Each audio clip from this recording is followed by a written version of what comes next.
오늘은 6월의 첫 번째 주일로 벌써 1년의 절반이 흘러가고 있습니다.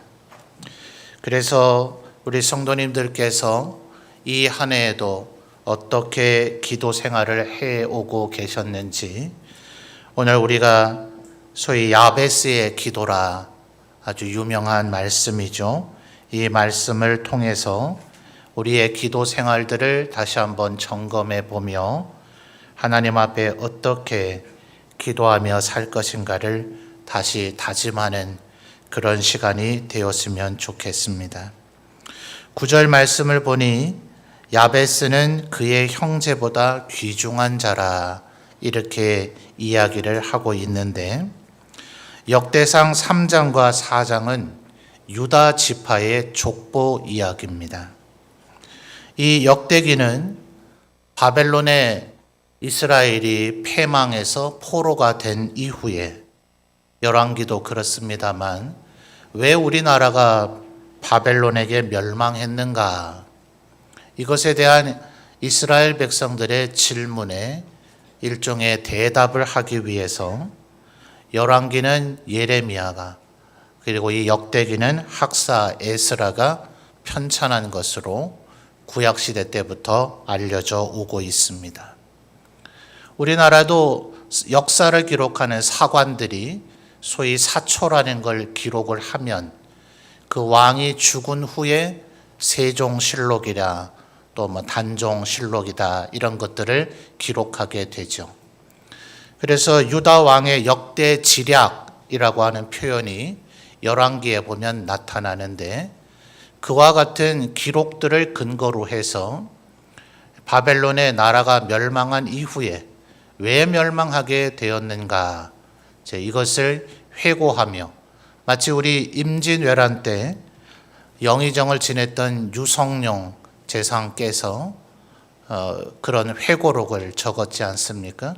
그런 것처럼 열왕기와 역대기가 그런 내용을 담고 있는 겁니다.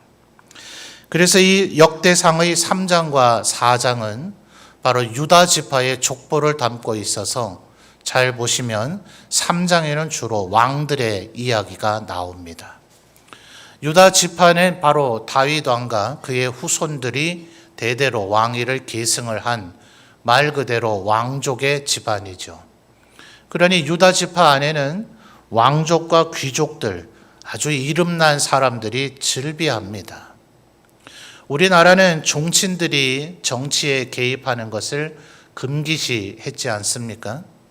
이제 반역을 일으키고 왕위를 찬탈하는 일들이 벌어져서 그런데, 서양 사회도 그런 일이 없는 것은 아닙니다만, 그런데도 서양 사회는 결국 가장 믿을 것이 친족밖에 없었는지 형제들이나 사촌들, 삼촌의 오촌들 다 집안 사람들이 왕을 호위하는 가장 최측근 신하의 역할을 하게 되는 것을 보게 됩니다. 이스라엘도 예외는 아니죠. 사울의 군대 장관이었던 아브넬, 또 다윗의 군대 장관이었던 요압, 이런 사람들 전부 다 그들의 친척 관계입니다. 그러니 그 후대에도 계속해서 그와 같은 관습은 이어져 오고 있었기 때문에 유다 지파에는 왕족과 귀족들이 정말 즐비합니다. 그런데 지금 9절에 나타난 야베스라고 하는 이 사람은 이 9절과 10절 3번 나타난 것 외에는 성경에 어디도 기록이 되어 있지 않은 인물입니다. 그러니 참 궁금증이 생기죠. 9절에서 얘기하는 상반절에 야베스는 그의 형제보다 귀중한 자라 하는 이 형제는 말 그대로 한 어머니에 의해서 태어난 이촌간을 얘기하는 것이 아니라 그의 집안 사람들 중에서 뛰어난 사람이다라는 의미인데, 이렇게 대단한 사람이 왜 여호수아서나 사사기나 사무엘서나 열왕기에는 기록이 나타나지 않느냐, 여기에 1차적인 질문이 있습니다. 또 9절 하반절을 보면 과연 이 야베스가 대단한 사람이라 할 수 있는가? 왜냐하면 9절 중반절에 그의 어머니가 이름하여 이르되 야베스라 했다. 이 야베스라고 하는 히브리 말이 슬픔이나 애통 고통이라고 하는 그런 의미입니다. 그러니까 우리가 야베스 그러니까 별로 느낌이 안 오는데 만약 지금 제가 말씀드린 슬픔이나 고통 이런 걸 우리 한국 사람이 이름을 지었다고 한번 생각해 보세요. 제게 아들 3명이 있는데 예를 들어 개 슬픔이 이거 뭐 이렇게 이름 지으면 애가 사회생활 할 수 있겠습니까? 또 개 고통 이러면 이거 도대체 무슨 이름을 이렇게 지었나? 너무들 좋아하시네요. 그런데 중반절을 다시 잘 보시면 어머니가 이름을 지었다는 거예요. 여기 계신 연세 많으신 우리 여성도님들 혹시 자녀들 이름 직접 지어보신 일이 있습니까? 어렵죠? 사실은 아버지들이 자기의 아들의 이름을 짓는 것도 요즘에나 가능한 일이죠. 집안에 할아버지나 어른들이 계시면 그 어른들이 이름을 짓는 거지 아버지도 자기 이름, 아들의 이름에 대해서 주장을 못할 건데 어떻게 어머니가 이름을 짓겠어요? 더군다나 9절 하반절을 보시면 이는 내가 수고로이 낳았다. 아니 수고롭게 낳지 않은 어머니들이 어디 있어요? 전부 다 그 자식을 낳는다는 것은 거의 죽음의 고통을 방불케 한다라고 많은 여성분들이 얘기하는 이야기들을 듣게 되거든요. 왜 이런 얘기를 굳이 여기에 이렇게까지 기록을 했을까? 당대의 기록이 아니라 그랬죠. 지금 역사의 기록들을 보고 학사 에스라가 기록을 하고 있는데 야베스라고 하는 이 인물에 대한 설명이 왜 이런 것들밖에 없단 말인가? 그래서 신학자들이 성경을 연구하다가 일종의 추론입니다. 성경 어디에도 왜 이름이 야베스고 이 사람이 어딘지에 어떤 사람인지에 대한 더 이상의 설명이 없기 때문에 그래요. 성경에 보면 이들의 조상이었던 야곱에게 4명의 아내가 있었죠. 가장 사랑했던 라헬이라고 하는 아내가 요셉을 낳고 나서 수년 후에 그의 동생을 낳다가 산후통으로 결국 길에서 죽게 됩니다. 그러니까 이 라헬이라고 하는 여인이 그동안 언니인 레아하고 남편의 사랑을 서로 차지하기 위해서 얼마나 싸웠습니까? 경쟁하고. 언니는 벌써 장성한 아들을 무려 6명이나 낳아 놓았는데 자기는 아직 어린 요셉 하나 낳았고 이제 그 2번째 아들을 낳다가 지금 목숨을 잃고 있는 거예요. 그러니 요셉도 그렇지만 이 아기는 이제 얼마나 천덕꾸러기로 생활하게 될 것인가. 이래서 이 야베스와 이름의 의미가 거의 비슷한 베논이라고 하는 이름을 지으려고 했어요. 이 아이는 참 슬플 것이다. 괴롭고 힘든 그런 고통의 삶을 살아가게 될 것이다. 그래서 베논이라 이름 지어달라 하고는 숨을 거두었는데 그래도 이 아이에게는 다행으로 아버지 야곱이 여전히 살아있는지라 내 아들에게 그런 이름을 줄 수는 없다 싶어서 발음은 좀 비슷하지만 전혀 다른 의미인 베냐민이라고 하는 이름을 줍니다. 베노니가 아닌 베냐민. 베냐민의 뜻은 전능한 하나님의 오른손의 아들이라고 하는 뜻이에요. 엄청난 차이죠. 그러니 만약 이 야베스라고 하는 사람도 아버지가 살아 있었다면 어머니가 이름 짓게 하지도 않았을 것이고 더더군다나 야베스라고 하는 이런 말도 안 되는 이름을 짓도록 하지는 않았을 것이니 아마도 이 아이에게는 할아버지도 큰아버지도 이미 세상을 떠나고 또 어쩌면 그 아버지조차도 이 아이가 태어나기 전에 이미 세상을 떠났을 수 있다. 이런 아이를 가리켜서 유복자라 그러죠. 어머니의 뱃속에 있을 때 아버지가 이미 세상을 떠난 아이 말입니다. 그러니 아마 이 어머니가 볼 때 이 아이의 인생이 이제 얼마나 힘들까. 그러니 아마 마지막 일종의 유언이랄지 탄식이랄지 이 아이의 삶에는 슬픔이 가득할 것 같다. 이렇게 아마 탄식하려고 말했던 것 같아요.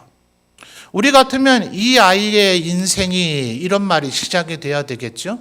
그런데 서양 사회는 강조하고자 하는 단어를 먼저 말하는 도치법이 굉장히 발달해 있습니다. 그러니까 아마 이 어머니가 슬픔이 이 아이의 인생에 얼마나 가득 찰까. 아마 이렇게 한탄하고자 했던 것 같은데 그마저도 그 얘기를 다 하지 못하고 슬픔이라고 하는 그 말만 하고서는 바로 숨을 거둬버린 것이 아닌가. 자, 그러니 이제 이 아이의 이름을 지어줄 수 있는 소위 친권자가 아무도 없는 거죠. 할아버지도 없고 큰아버지도 없고 아버지도 없고 생모까지 돌아가셨으니 누가 이 아이의 이름을 지어줄 것인가. 그렇다고 아무 이름이나 막 지어줄 수 누가 그 책임을 질 것인가. 그나마 이 아이의 생모가 이 아이를 낳고 난 후 마지막 얘기한 단어가 슬픔이니 안타깝지만 이 아이의 이름은 이것이 운명일 터이니 슬픔이라 이름을 짓는 것이 맞지 않겠는가. 어머니가 그 말을 말했으니 말입니다. 여러분 세례 요한의 경우에서도 그렇잖아요. 그 아버지 사가랴와 엘리사벳에게 연세가 많을 때까지도 아이가 없었는지라 천사가 와서 이제 이름을 낳게 될 테니 그 아이의 이름을 요한이라고 해라. 근데 이 이스라엘에는 조상들의 이름을 따서 그 이름을 쓰는 예가 굉장히 많았거든요. 우리 집안에서는 요한이라는 이름을 쓴 적이 없습니다. 그러니 하나님의 말씀을 네가 믿지 못하느냐 하면서 그 뒤로 아이가 태어날 때까지 사가랴가 말을 하지 못하게 됐죠. 그때에 세례 요한을 낳고 나자 어머니 엘리사벳에게 이 아이의 이름을 뭐라 할까요? 하니 요한이라 하겠다 하니 집안 문중 사람들이 이건 말이 안 된다. 이래서 사가랴에게 물어서 말을 못하면 글자라도 한번 써서 우리에게 네 뜻을 알려달라 하니 그때 다시 하나님의 권능이 임해서 못하던 말을 하게 되므로 요한이라고 해야 된다라고 말했다는 유명한 일화가 있지 않아요? 그러니 누가 그것을 말했는가? 부모가 그 아이에 대해서 뭔가 말한 그 한마디, 이게 생각보다 굉장한 무게감을 갖고 있는 겁니다. 그러니 어쩌면 신학자들의 이런 추론이 저는 꽤나 일리가 있다고 생각합니다. 그렇지 않고서야 여러분들도 방금 제 자녀의 이름으로 제가 빗대서 설명하니 웃었듯이 누가 자기의 아이의 이름을 슬픔이나 고통이나 이름을 짓겠어요. 아마 그 신학자들의 추론이 맞을 겁니다. 그렇다면 여러분 이 사람 더더욱 이상하지 않습니까? 세상에 이런 사람보다 불쌍한 사람이 어디 있어요? 말 그대로 천의 고아 아닙니까? 도대체 누구의 젖을 먹고 자랐는지, 어떤 집에서 자랐는지, 과연 옷이나 제대로 입고 살았겠는지, 먹을 것은 제대로 먹고 살았겠는지, 늘 눈치 보며 천덕꾸러기로 살지 않았을까? 꿈이나 어떤 비전 같은 걸 감히 꿈이나 꿀 수 있었을까? 그저 먹고 살 수만 있다면 다행이라 여길 그런 사람이 아니었을까 싶은데 9절 상반절은 뭐라 했다고요? 왕족과 귀족들이 즐비한 이 유다 지파에서 야베스는 그의 형제보다 귀중한 자다. 도대체 어떻게 이런 변화가 일어났는가? 그것이 바로 10절의 비결이더라 하는 겁니다. 자, 여러분이 10절 다시 한번 또박또박 한번 읽어봐 주시겠습니까? 10절입니다. 시작.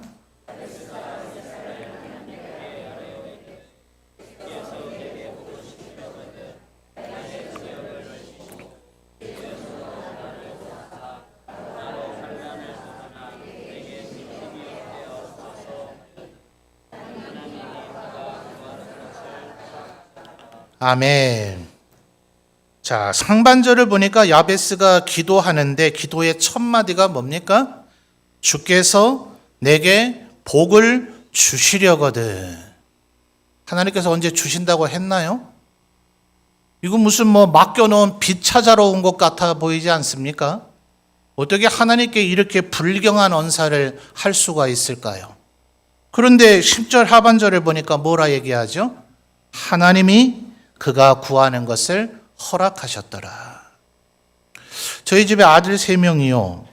이제는 다 커버려서 별로 형제들 간에 그런 차이는 없는데요. 아이들이 초등학생이고 유치원 다니고 이럴 때 이 막내는 자기 밑에 동생이 없으니까 자기가 막내라는 걸 아주 깊이 자각하고 있는 것 같더라고요. 별 나이 차이가 나지도 않는데 위에 두 놈은 부모를 배려해요. 우리 부모님한테 이거 지금 해달라 하면 힘들지 않으실까? 이거 먹고 싶다 하면 괜히 고민하지 않으실까? 이거 해달라 하면 너무 부담스러워하지 않으실까? 우리 부모님이신 분들 어떠세요? 자녀가 뭘 원하는지, 뭘 갖고 싶은지, 뭐 먹고 싶은지 대충 눈에 보이지 않아요? 눈에는 빤히 보이는데 이놈이 부모를 배려한답시고 말을 안 하더라고요. 그거 보니 부모님이 흐뭇합니까? 아이고 이놈이 아주 어릴 때부터 효자가 될 놈이세, 아주 떡잎부터 다르네, 이런 생각이 듭니까? 서글프지 않던가요? 근데 이 막내라고 하는 녀석은요, 제가 무슨 빚쟁이 같아요. 내놓으래요. 해내래요. 어느 한가는 마치 이 야베스처럼 아버지 이제 한 달이 지나면 제 생일인데 제가 생일날 선물로 받고 싶은 게 이런 겁니다 하면서 목록을 작성해 왔더라고요. 그래서 내가 네 빚쟁이냐? 제가 이랬지만 속으로는 기분이 정말 좋더라고요. 이 아이가 정말 나를 아버지로 여기고 있구나. 그래서 제가 지어낸 말이 국어사전에 절대 이런 해설이 없습니다. 막내는 막무가내의 준말인 것 같다. 막무가내, 중간 두 글자 빼면 막내 맞죠? 그래서 제가 막내거든요. 이 막내들은 조금 막무가내인 기질이 좀 있어요. 여러분 지금 이 10절 상반절에 야베스의 표현에서 이 느낌이 들지 않습니까? 야, 이 사람 정말 믿음이 좋구나. 하나님을 진짜 아버지라고 생각하고 있구나. 하나님께 눈치 보지 않는구나. 그냥 하나님에게 하나님 나한테 복 주신다고 하셨잖아요. 그런데 아무거나 막 주시 마시고요. 제가 원하는 복을 주십시오. 아, 이렇게 말할 수 있는 사람이 있을 수 있는가? 여러분 어쩌면 역으로 아무것도 없기 때문에 이럴 수 있는지 모릅니다. 우리는 내가 좀 똑똑하다 싶으면 하나님 제 지혜를 더 높게 하여 주옵소서 이럴 수 있지 않아요? 내게 돈이 좀 있다 싶으면 하나님 내 돈을 좀 더 많게 해 주십시오. 내가 가진 걸 자꾸 바탕으로 그걸 부풀리려고 하는 기도를 하기가 쉽지 않더냐 하는 거예요. 그런데 9절에서 우리가 살펴봤듯이 역으로 야베스는 아예 아무것도 없다 싶으니까 그에게 장성이라고는 찾아볼 것이 없으니까 세상에서 하는 말로 잃을 것이 없는 사람이 제일 무서운 사람이라 하지 않아요? 아예 복잡한 계산을 할 게 없으니까 백지 상태에서 오히려 꿈을 더 크게 그리더라고요. 자꾸 내 처지, 형편, 내 집안, 내 환경, 또 내가 해왔던 경험, 나의 재주, 그런 걸 가지고 아니야 아무리 하나님이시라도 나의 이익을 바꿔주실 수는 없을 거야. 나는 어차피 이런 존재가 아니든가 하면서 우리는 자꾸 하나님의 능력을 제한하고 있지 않더냐 하는 거예요. 하나님께서 아예 못 해주실까 봐, 이걸 해주실 마음이 없으실까 봐, 어쩌면 더 나아가서 아이고 하나님이 이 세상에 하나님께 뭐 해달라고 기도하는 사람이 한두 명이 아닐 텐데 나까지 하나님을 번거롭게 해드려서 되겠는가, 쓸데없는 하나님을 배려하는 그런 태도가 우리에게 있지는 않더냐 하는 거예요. 저는 이 야베스가 기도한 뒤에 뭐 한 4가지를 찾을 수 있어요. 지역을 넓혀달라, 두 번째 내 손으로, 하나님의 손으로 나를 도와달라, 세 번째 환난을 벗어나게 해달라, 네 번째 근심이 없게 해달라, 뭐 이런 목록들도 저는 중요하지만 그것보다 하나님 앞에 내게 복을 주시려거든 하는 이 자세와 이 태도, 이것이 진정한 믿음이 아닌가, 저는 그런 생각을 해보게 되는 겁니다. 어쩌면 우리들이 기도하다가 그 기도가 응답되지 않은 지 세월이 조금 오래되면 좀 더 참아야 되는데, 좀 더 기다려야 되는데 말이죠. 여러분, 느헤미야라고 하는 사람이 하나님 앞에 예루살렘 성을 다시 재건하고 싶습니다 라는 마음의 뜻을 결심했을 때 그는 최소 넉 달 동안 기도했습니다. 우리는 얼마나 기도하고 있나요? 요셉은 꿈을 꾸었을 때 그 꿈이 이루어지기까지 무려 22년이 걸렸습니다. 아브라함에게 하나님께서 하늘의 별과 같이 바닷가의 모래와 같이 많은 자손을 주시겠다고 하셨지만 아직 자식 한 명조차 없었는데 첫 아들을 얻기까지 무려 25년이 걸렸습니다. 다니엘은 말 그대로 예레미야가 예언한 대로 70년이 지나면 우리가 포로된 가운데서 귀환하게 될 것이라는 그 말씀 붙잡고 그의 전생애를 기도했습니다. 우리는 얼마나 기도하고 있나요? 기도하고 있다가 이것은 하나님께서 안 들어주실 건 것이보다 하면서 그냥 기도를 접어버리고 포기해버리고 이거는 안 될 일인가 보다라고 기도를 그냥 중단해버렸던 적이 있지는 않더냐 하는 겁니다. 혹은 하나님 들어주시면 참 좋긴 좋지만 아니어도 어쩔 수 없고요. 들어주시면 좋겠지만 아니어도 할 수 없고요. 그저 이런 태도로 기도하고 있지 않았는가. 그러나 야베스는 지금 어떻다고요? 하나님은 뭐든지 가능하시다. 나는 그의 자녀이다. 하나님 나에게 무엇이든 주겠다고 약속하셨다. 그러니 하나님 내게 복을 주시거든.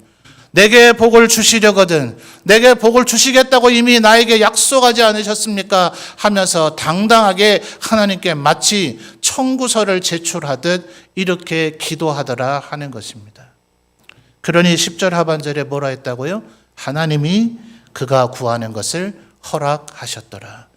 그러므로 이 사람은 왕족이라고도 볼 수도 없고 귀족이라고도 볼 수도 없고 성경 그 어디에서도 다른 곳에서는 이름을 찾아볼 길이 없는 유다 지파 안에서는 정말 미미하고 한미한 사람이라고밖에 볼 수가 없고 9절에서 우리가 이미 살펴본 대로 집안이 완전히 붕괴된 천의 고아로 아무도 도와줄 리 방패가 돼줄 리가 없는 사람이었는데도 불구하고 오히려 유다 지파의 다른 사람보다 더 존귀한 자가 되었더라 하는 겁니다. 바로 이 야베스의 믿음, 이 믿음이 우리 성도들에게 있기를 바랍니다. 아마 우리 성도님들도 기도는 분명히 하시고 계실 거예요. 그러나 저만 하더라도 새벽에 나와서 기도한다고는 하지만 그저 하나님의 이름을 부르고 하나님을 묵상하기만 할 뿐 이렇게 간절하게 내 모든 것을 걸고 기도를 했던가, 그런 반성의 마음이 들더라 하는 것입니다. 무슨 소리를 크게 내야 된다는 얘기가 아닙니다. 오랜 시간을 기도해야 된다는 얘기가 아닙니다. 내 마음에 하나님께서 이 기도를 반드시 응답해 주실 것이라는 그런 확고부동한 믿음이 있는가. 이 믿음 위에 서서 야베스가 기도할 때 하나님께서 그 기도에 응답해 주시더라 하는 겁니다. 여러분, 특별히 4개의 기도 가운데 저는 첫 번째, 나의 지역을 넓히시고 라고 지금 우리가 보는 개역 개정 성경에는 이렇게 번역이 되어 있는데, 예전 개역 성경에서는 이것을 지경을 넓히시고 라는 단어를 사용을 했었습니다. 저는 그 단어가 오히려 더 풍성한 의미를 우리에게 주고 있다는 생각을 합니다.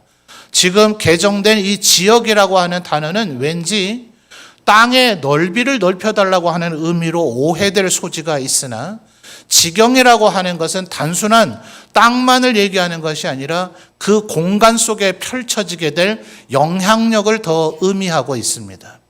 예를 들어 이렇게 생각을 해보세요. 누군가 여러분에게 1000만 평의 땅을 주었다고 칩시다. 근데 그 땅이 아무런 가치가 없다면요. 어떤 사람이 여러분에게 이 땅을 이렇게 활용하면 막대한 이익을 얻을 수 있을 것입니다 라고 플랜을 짜줘서 여러분에게 가르쳐 준다 하더라도 내 마음이 너무나 소심하고 적극적이지가 않아서 도무지 그 일을 추진해 볼 용기가 나지가 않는다면요. 그러면 땅이 아무리 넓은 땅이 있다 하더라도 아무런 쓸모가 없지 않습니까? 이 땅을 어떻게 사용해 보면 좋을 것인가, 내 마음의 열정과 의지, 믿음과 신념, 이런 것이 있을 때 소위 지역이라고 할 만한 하나님께서 우리에게 주시는 것이 더 의미가 있는 거죠. 더더군다나 더 나아가서 잠언에서도 얘기하는 바, 우리가 가장 귀한 것은 마치 사람을 얻는 것이 생명나무를 얻는 것과 같다라고 얘기하고 있지 않아요? 그냥 땅이나 재물이나 환경과 조건을 얻는 것이 아니라 내가 선한 영향력을 미쳐서 나와 함께 나를 동력하고 나를 위로하고 함께 이 험한 세상을 헤쳐나갈 동역자들, 신앙의 동료들을 얻게 된다면 그것은 그 무엇과도 바꿀 수 없는 존귀한 것이 되겠죠. 그래서 지역이라고 하는 단어보다는 예전 개역 성경에서 번역을 해놨던 지경, 이것이 우리 성도들의 기도의 제1의 제목이 되었으면 좋겠습니다. 또한 우리의 삶에 얼마나 고통과 어려움이 많이 있습니까? 하나님 앞에 우리가 때로 긍휼이라고 하는 단어를 쓰게 되는데, 전에도 설명드렸습니다만 이 긍휼은 단순히 나를 불쌍히 여기거나 연민의 정을 갖거나 나를 동정하는 차원이 아닙니다. 그거야 우리 인간들도 얼마든지 할 수 있죠.